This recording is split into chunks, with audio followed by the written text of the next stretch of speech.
What can you tell us if you're in Infinity We're War? in the middle of it. I think that the Guardians just shot their part when it comes to Infinity Wars, like the first part, and we all have to go back for Gauntlet later this year.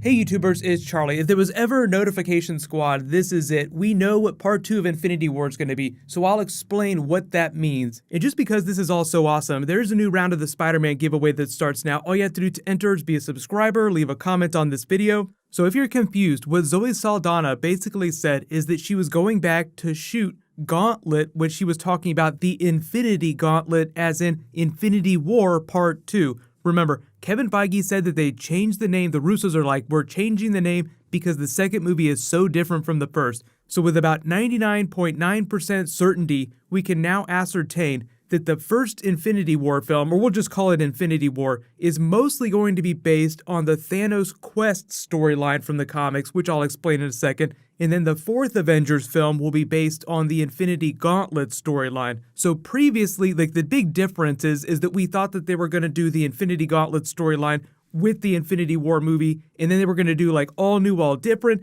It was going to be some universe-changing rebirth thing. So now it actually makes a little more sense. And I actually think that they made the smart decision to split up that Thanos storyline. Because think about it this way, if you get to Infinity War, even if it's a 2.5-hour movie, you have to spend most of that movie with him going around collecting all the gems, then placing them in the gauntlet, and then deciding what to do. You have to spend all this time setting up his storyline because yes, as comic book readers, we know exactly what happened during that story, but most people going to see the movie have never read that. So they saw the teaser at the end of the first Avengers film, so you know a little bit about Thanos just based on the way that they've set him up in the MCU. You saw him in Guardians of the Galaxy, you know that he gave Loki the scepter with the mind gem in it, but you don't really understand his motivation, why he's doing it, what his grand plan is. So that will be revealed during Infinity War, and he will go around kicking the asses of every single Avenger and anyone else like the Nova Corps that possesses an Infinity Gem. Remember, the Nova Corps still has the Power Gem, the Collector still has the Reality Gem, the Soul Gem is still missing in action. We believe it's with Hela right now, but to be determined as of Thor Ragnarok. So instead of shortchanging Thanos' storyline, they're going to give it the grandeur that it deserves, and that's going to take 2 separate movies. So the funny thing on all this is that Kevin Feige actually teased that the second Infinity War title was going to be a spoiler, but it's not really a spoiler because they're just doing the Infinity Gauntlet storyline, which we already thought that they were going to do. So Thanos Quest is a storyline that's completely different from the Infinity Gauntlet storyline. It's the story of how Thanos goes around collecting all the gems from the different cosmic entities and elders of the universe. The difference in the comic book and the way they've done it in the MCU is that Thanos is literally interacting with the cosmic entity Death, and she realizes that there is a cosmic imbalance. There are more people alive today than have ever died, so she feels like that is a great imbalance and Thanos is ordered to correct it. So he wants to win her hand. Their relationship is totally hilarious. Through this whole experience, she speaks through an avatar who just conveys her wishes to Thanos, and she just stands there refusing to answer him directly, so it pisses the hell out of Thanos, but he goes around and collects the gems. The first gem he goes for is the Soul Gem, which is funny because it's the last gem that we've seen in the Marvel Cinematic Universe. So that's one of the big things that they'll change, the order that Thanos goes for the gems in.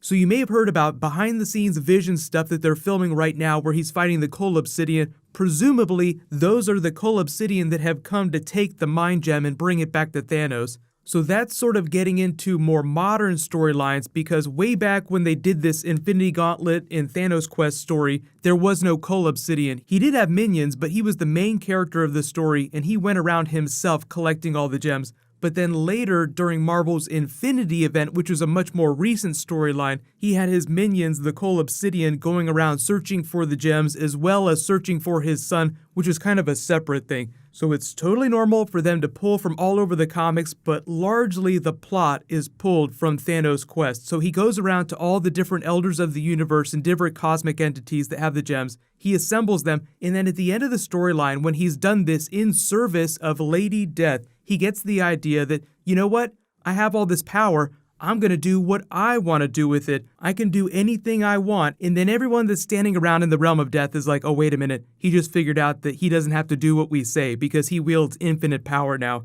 So that sets him on the path to try and win Lady Death as his hand. So he does all these things to try and impress her, and you get into the Infinity Gauntlet storyline. So the story of Thanos' quest is just getting the gems before he assembles the gauntlet.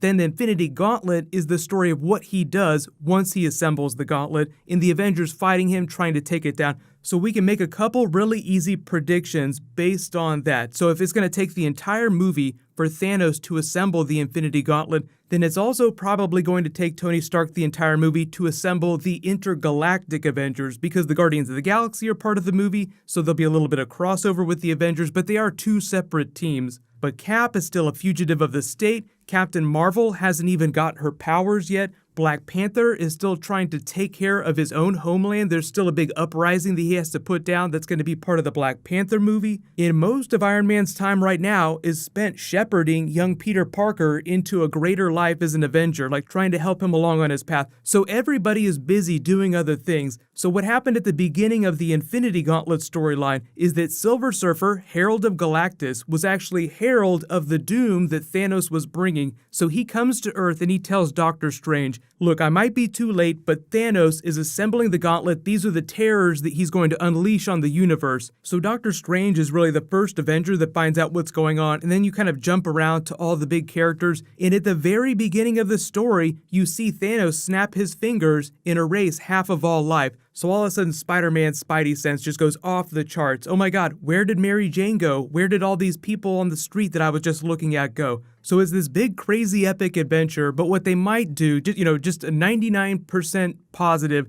that he's going to assemble the gauntlet at the end of the first Infinity War film, and they'll end on the oh crap cliffhanger to end all cliffhangers when he snaps his fingers and erases half of all life in the universe. Now that's just speculation, but for instance, Nebula said that she is going to be in Infinity War. Karen Gillan's already been to the set. Most of the Guardians have already filmed their Infinity War scenes. Now in the movie, that's just the story of Thanos collecting the gems. The second part, the Infinity Gauntlet storyline, is really interesting for Nebula. She said that she hopes that it goes down the way it does in the comics for her character. So that would mean that Karen Gillan actually gets to wear the Infinity Gauntlet and turns against Thanos. So I highly recommend that you reread Thanos' quest and then the Infinity Gauntlet storyline. But Thanos is the worst dad ever. If you think that he's dismissive of her during Guardians of the Galaxy, then wait till you read the Infinity Gauntlet storyline. He tries to impress Lady Death with the way he mistreats Nebula, so Nebula turns against him, and it's the story of how they trick Thanos into immobilizing himself so that she can take the gauntlet herself, and then eventually Adam Warlock gets it.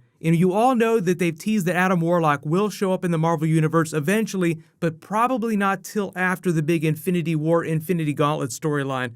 But they can change anything they want, but remember that they've largely finished the script for both of these movies. They wrote them back to back, and they're going to be filming this Infinity Gauntlet, the fourth Avengers film, towards the end of this year. So let me know in the comments, where do you want them to leave off with Infinity War? Like, what do you want that final moment to be? Remember, Thanos assembling the gauntlet. The fourth Avengers film will be the story of what he does when he has the gauntlet and how the Avengers get it off of him and fix the universe. So a lot of you are also asking, what does this say about Josh Brolin playing Thanos in the Marvel Universe if he's going to be Cable and he's signed up for 4 movies? They're not all going to be Deadpool movies, but he signed a 4-film contract, so he's going to be very busy playing Cable. So Kevin Feige did the cool thing. He was totally awesome about this. He said that, I see no problem with him playing somebody else in another film universe. It's not a big deal. In most of his time filming Thanos is motion capture. This is a picture of him on the set with the Russos at the beginning of Infinity War, so it's not going to be a big problem. And after that next Avengers film,